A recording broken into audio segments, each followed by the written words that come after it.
Tamagotchi was one of the biggest fads ever in the 90s, and it was purely a fad. Its popularity lasted less than a year, but good God, during its height, it was in demand.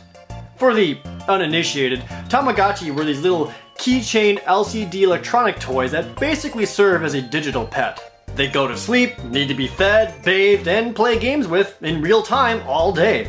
It was released by Bandai Toys in Japan in 1996 and everywhere else in 1997. And of course they exploded in popularity as this was hot off the heels of the original Pokemon games. Those things were more in demand than amiibos are these days. It was insane. So they made a Game Boy version of it less than a year later. I honestly never knew anyone who had this. By the time the game came out, everyone had already moved on and forgotten about Tamagotchi. So did I, in fact. I found this while I was cleaning the closet. This game is our first taste into the lore of the Tamagotchi.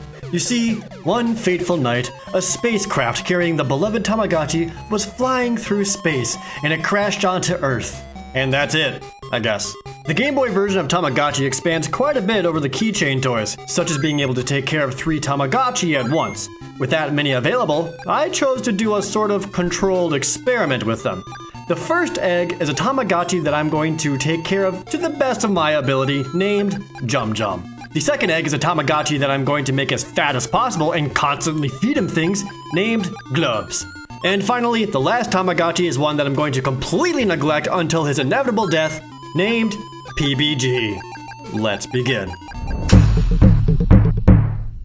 Jum Jum and Glubs are born as tiny black blobs, and PBG is born as a little white blob. Taking care of a Tamagotchi basically means keeping all of their little meter things maxed out, like The Sims. And to the game's credit, it expands a lot on what the keychain originals offered. For example, instead of only a single food option to feed them with, you have 3. Bread, meat, and a vegetable. And the Tamagotchi now have different favorites and dislikes. It also changes how fat they get. I fed Jum Jum a healthy amount of his favorite, I fed Glubs as much meat as possible, and I gave PBG nothing. There are also now 2 different snacks you can feed them instead of just one, ice cream and cake. I don't really know the difference between them, other than they make the Tamagotchi happy and even fatter, without filling their food meter. I force-fed Glubs a bunch of snacks since they make him happy, and that way I don't have to play with them. That's the other major part of taking care of a Tamagotchi, playing with them. The video game version retains the exact same game that the keychains had, a rousing game called Left or Right. The Tamagotchi will look either left or right. You have to guess what it'll be. That's it.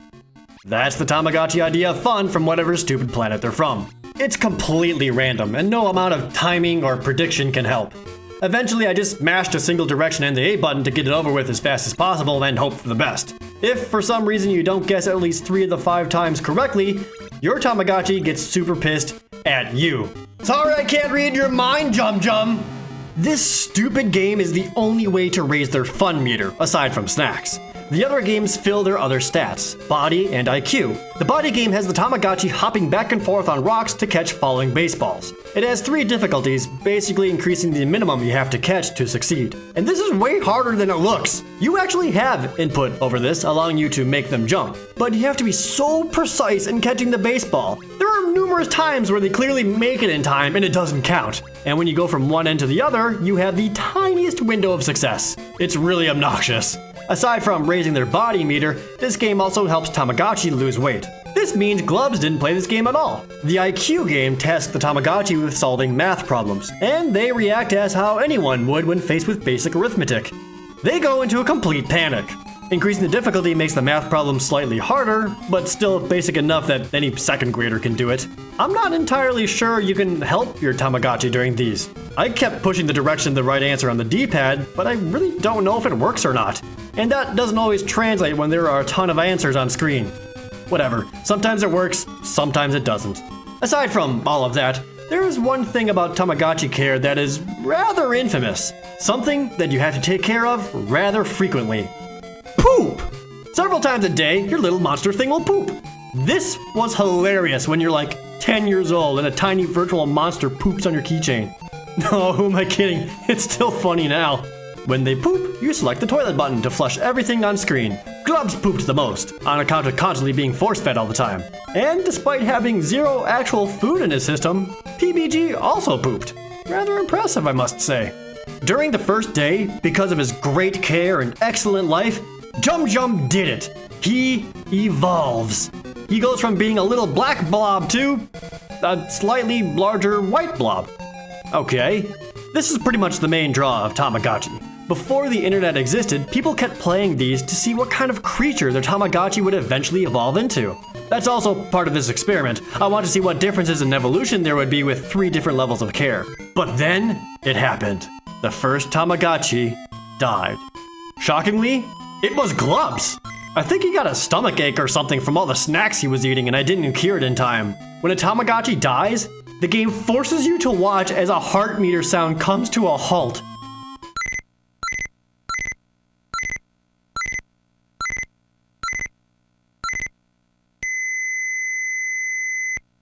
Jesus, game! A little too real, don't you think? Go, little angel wings. Bring Glubs' tubby butt to the sky, where he will be forever remembered. On this graveyard screen next to whatever kid had this before me. Gonna be honest though, I'm kind of glad Glubs died. The game becomes way more manageable with 2 Tamagotchi instead of 3. When I had 3, I was constantly switching screens and frequently making sure that they're doing alright. And since I was always in menus or minigames, the in-game time barely progressed. It takes about 5 real minutes for an in-game hour to pass. Getting through the first day took twice as long as it normally does because of the constant switching in menus. 3 Tamagotchi was simply too much. Even 2 is a little more than I would like. Well, 1.5. You know, because of the neglect and all. Still, I'm rather shocked that one of my Tamagotchi died on the very first day. Oh well! One of the smartest things this game allows is the passage of time at night.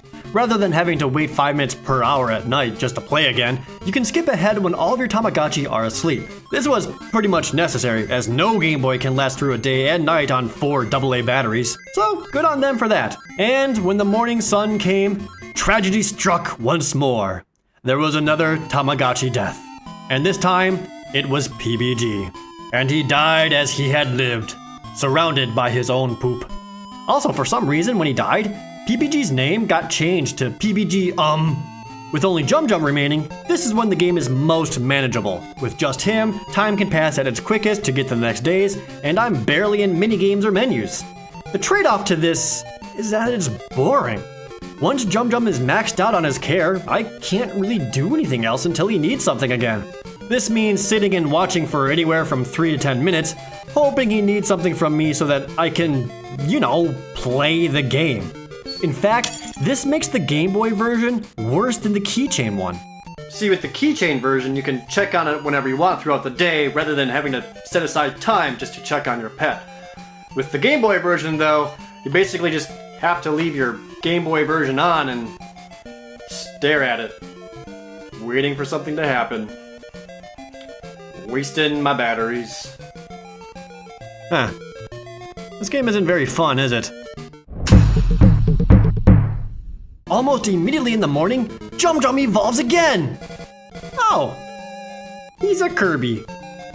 Despite evolving, Jum Jum isn't any better at the different minigames. Although, sometimes he gets sassy and I have to scold him, which somehow raises his deed meter, whatever that means. I wasn't sure what else to do at this point, but thankfully the professor is here to give you some advice when you need it. And let me tell you, it is worthless. He doesn't explain anything. Choose meals wisely. Praise or scold, depending on behavior. Remember to flash the toilet. Well, this is where I discovered that you can send Tamagotchis into contests once they hit their 3rd stage. And unlike the minigames, I know for sure I have 0 input on these contests. You really have to hope for the best. Having grown legs, I figured Jum Jum would kick ass at racing. I was wrong. He took 2nd. Don't act like this is my fault, Jum Jum! I got really bored, so I drew a new background. That's it. Since the racing contest didn't go too well for him, I figured Jum Jum is a handsome enough alien thing to do a beauty pageant. This has Tamagotchis do a randomly selected pose and they get scored off of it from completely unknown criteria. Jum Jum took center stage and chose to go with the same face I make when I poop look. Oh, that's weird, Jum Jum. That didn't make you win. Despite Despite his failures, I still took plenty good care of Jum Jum. And it was worth it, because by the end of the day, he once again began to evolve. This time becoming a sperm. How did this happen? Where did I go wrong? How is it that he somehow lost appendages? True to life, if you can't be athletic, if you can't be pretty, you might as well try to be smart. There's only one contest I haven't put Jum Jum into yet, and that's knowledge. I figured we'd actually study up for this, and I had him do some math minigames beforehand to start. And it seems like a good thing I did, as that's the entire contest. It has 2 matches. The first is a bit easier, which Jum Jum was able to get all of the answers correct. In the second half, Jum Jum once again managed to get every answer right. So yes, in the knowledge contest, Jum Jum took first. This actually does something too. Winning any contest unlocks a sound test. It's so much fun, you guys.